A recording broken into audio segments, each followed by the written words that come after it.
Speaking about the full moon in Taurus on November 15th, 2024. I encourage you to visit my website. The link is always listed in my description of my videos. You can hit the donate button on the homepage as a thank you if you find this information useful.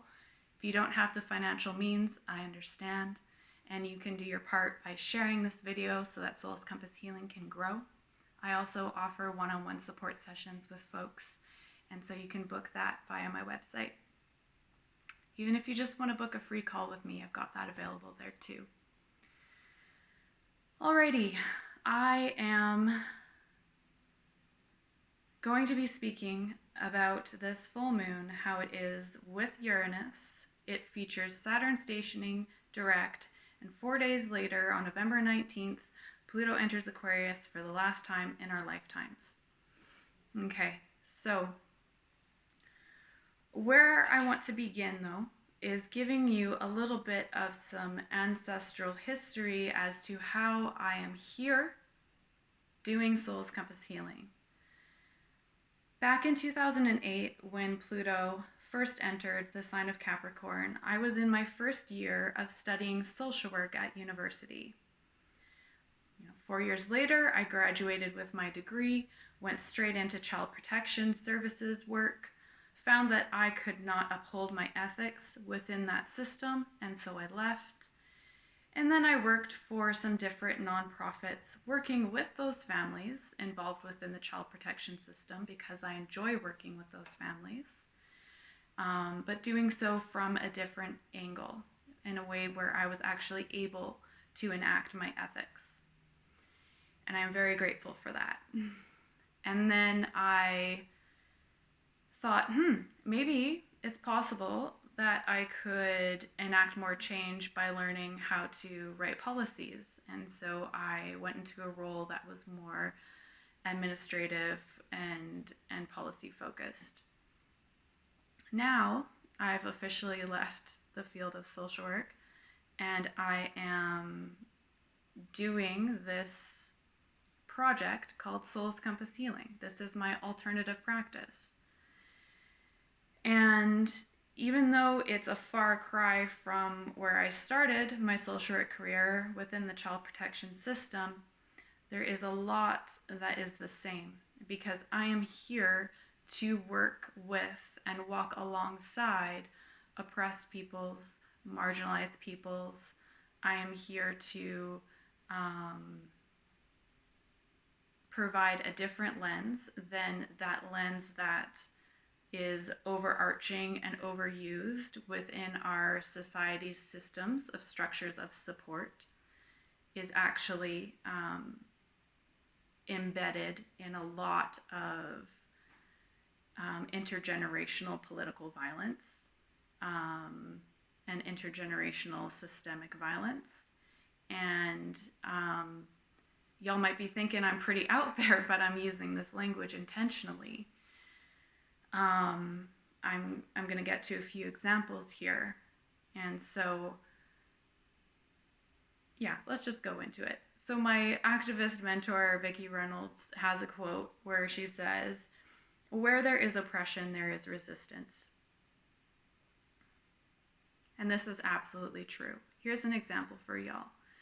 In New Zealand right now, as we speak, the New Zealand government is trying to pass a bill that will eradicate any responsibility of the government to the treaty with Maori peoples. And so what Maori and those in solidarity with are doing is they are walking the islands. Thousands of people are out walking for weeks now in protest to this. And this isn't this has been going on ever since that government came into power, and they are trying to eradicate everything Maori because they are trying to brainwash people that everybody is equal. So why should Maori have their own set of rights in the treaty? We're not all equal. You know what I find fascinating is that um, this walk that the Maori and those in solidarity with are doing is going to be ending. The final day of protest is going to be ending on November 19th at Parliament. That is the day that Pluto enters Aquarius. Like, wow. So this sends a strong message, right? Where we need to get really good at understanding what resistance is. We need to be really good at seeing it, clocking it, communicating that that is actually what's going on, and becoming a part of it, right? So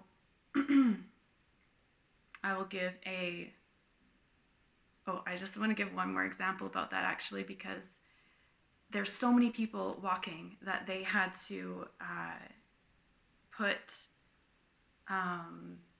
bands of people together and separate them between chunks. So, sorry, I'm not explaining this very well. There's a bridge in Auckland, and they needed to have people walk across periodically. Not everybody could walk across all at once, because even as they were doing the periodic masses of people walking, because there's thousands of people, the bridge was swaying with the weight of their physical bodies showing up in an act of resistance. Wow.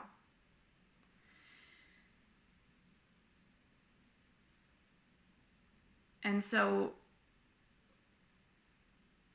I want to speak to like just a random example. One that, again, Vicky uses is, let's say that there's a woman, she gets put on depression pills because she's not cooking, she's not cleaning, she's not having sex, she barely even gets out of bed. Has anyone asked why? When we look a little bit further, in this example, she's being abused. She doesn't need depression pills. She needs economic support to get out of her relationship. So this is what I mean by her not cooking, not cleaning, not having sex, not even barely getting out of bed. Those are acts of resistance. Those are not things to pathologize. And so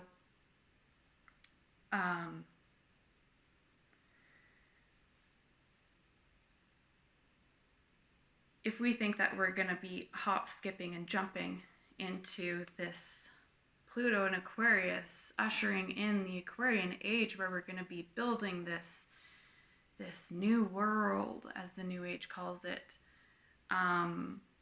manifesting our way into freedom and liberating ourselves and all of these wonderful catchphrases, well, wake up call, we are going to be challenged in our ability to find creative solutions and resources for our sustainability.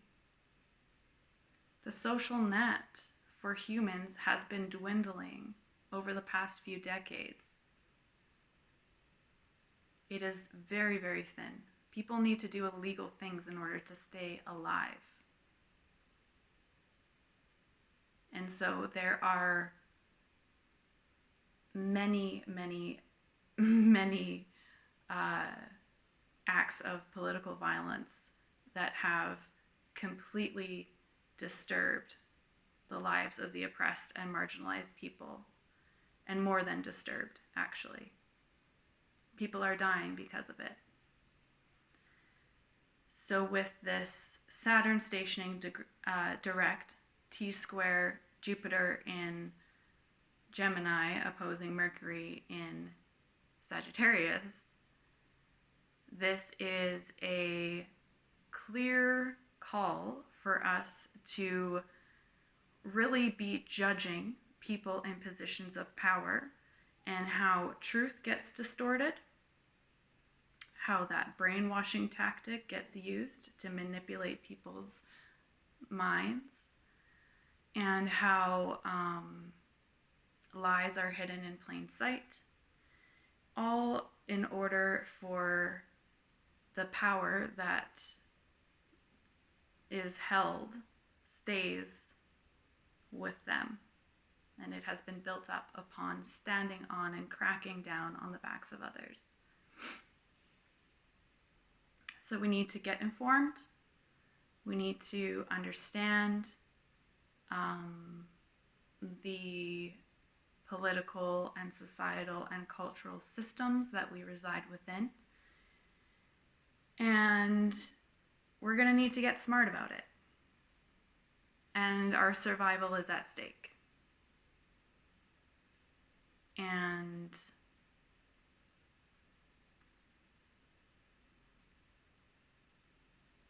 this comes into play with the narrative around self-care and collective care.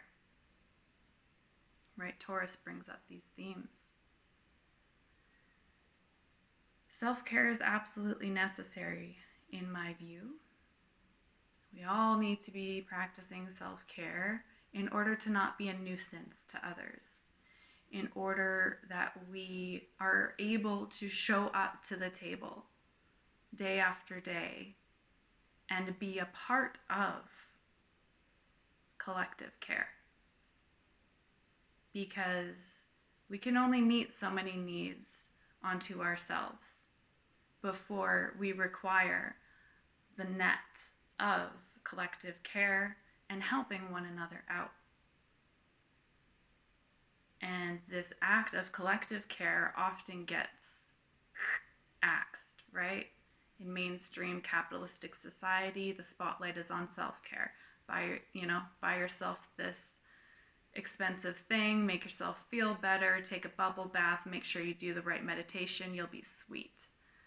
And it's like, okay, why though?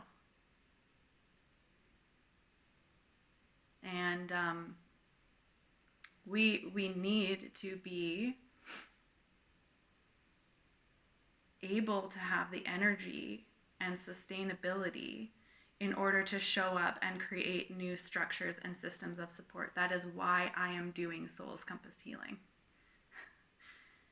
Is because, in my view, we can't just get all excited about Aquarius and run to the beach and go build our sandcastle, and then the tide comes and washes it away. You know, I'm saying we got to be smart about this. We got to understand. We got to watch the tide for a long time. Figure out what are the rhythms of the tide. How high does the tide go over a duration of, a year? Where should I situate my building? Because another example is like going to the ocean and taking your hands and cupping some water and carrying it over to the sandcastle's moat and splashing a few drops in there. Like, there's only so much water that each and every one of us as individuals can hold in our hands and carry over to that moat. And it's not going to get filled up very fast, is it? But we're going to be putting in a whole lot of effort. So that's what I mean. We've got to get smart about this, people. That's what I mean when I say I want to hear feedback. I want to hear conversations. I want to start talking to people about this stuff because, yeah, it's overdue. It's overdue. We can't sit back and wait for the powers that be to create a system that is actually going to sustain our livelihoods. We need to make it happen. And Saturn in Pisces is like, how do we make the enigmatic practical? How do we make that which we can barely hold on to? There's so much unknown. There's so much turmoil, so much loss. How do we turn that around and make it practical? How do we make spirituality practical? And not just some sort of source of entertainment.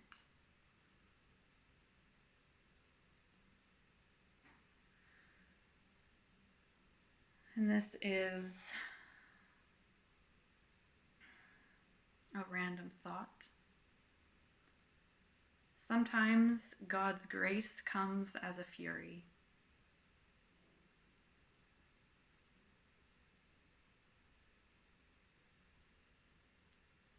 And so I don't know about y'all, but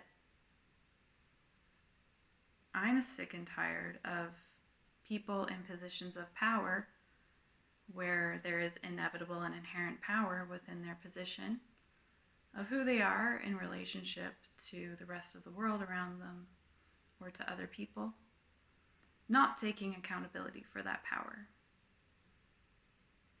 And this gets played out on our day-to-day relationships just as much as it does between the relationship of governance and people.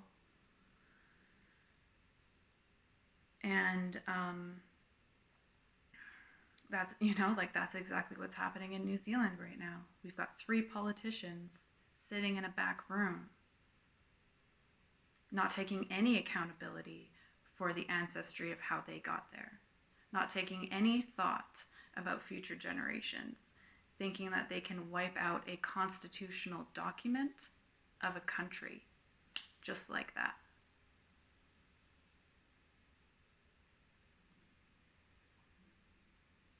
And so we've got to be gentle on ourselves. If we feel like not getting out of bed right now, that is, that's very real. That can translate into being an act of resistance. Why show up if the powers that be aren't on my side, aren't here to support me and protect me, my children, my future generations, right? So this begs the next question, right? Where there is resistance, we need to clock it. We need to band together. We need to identify it. We need to say, hey, I see you. They're resisting. Let's talk. Let's see how we can help each other out so that we can move forward and make changes and actually be that structure and that system of support that we are so desperately lacking. And I'm just going to touch on briefly how this can be working out in the micro, so in our day-to-day relationships. And again, this is a collective reading, so this is just whatever. But we have Venus, who's ruling this moon, in the sign of Capricorn, squaring the nodes. And so this is speaking to those hard lessons that we have learned through our relationships are now really needing to be integrated. So if you feel like you've been through the school of hard knocks in relationships, like you've had to learn everything the hard way, that's okay. Right now is the time to be clocking that. Right now is the time to be realizing that and having these aha moments and understanding the power dynamics that were at play. It's, about taking accountability for our actions in it, but also not subjugating ourselves by internalizing the oppressive narrative, which is alive and well in New Age culture. This whole thing around manifestation and attraction, I attracted a partner who didn't fill in the blank. So that means that I must not fill in the blank to myself.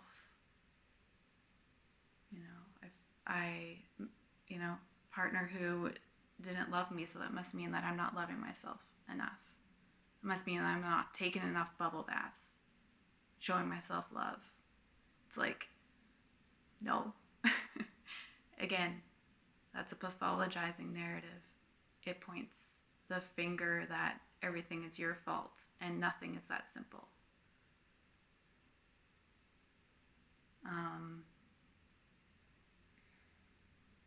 So it may be the time, though, to put up boundaries of self-protection in relationships with people who refuse to take accountability for how they've hurt you.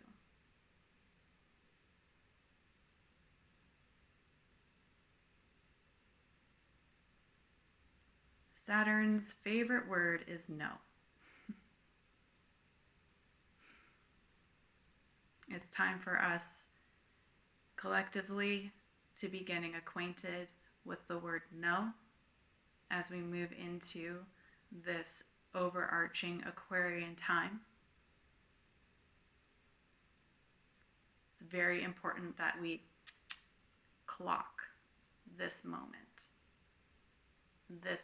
of when we are so fed up of the status quo and we are like, no, this is the foundation that springboards us to talk to one another, to collaborate, to create new ideas, to strategize together, to get informed together, right?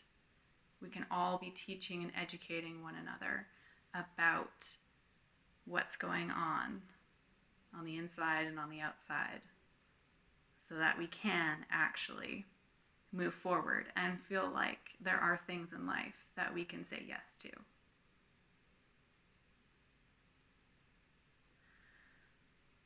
I am going to leave the video at that. Thank you so much for listening. Please write in the comments any reflections or feedback that you have, and I look forward to hearing from you. And take care.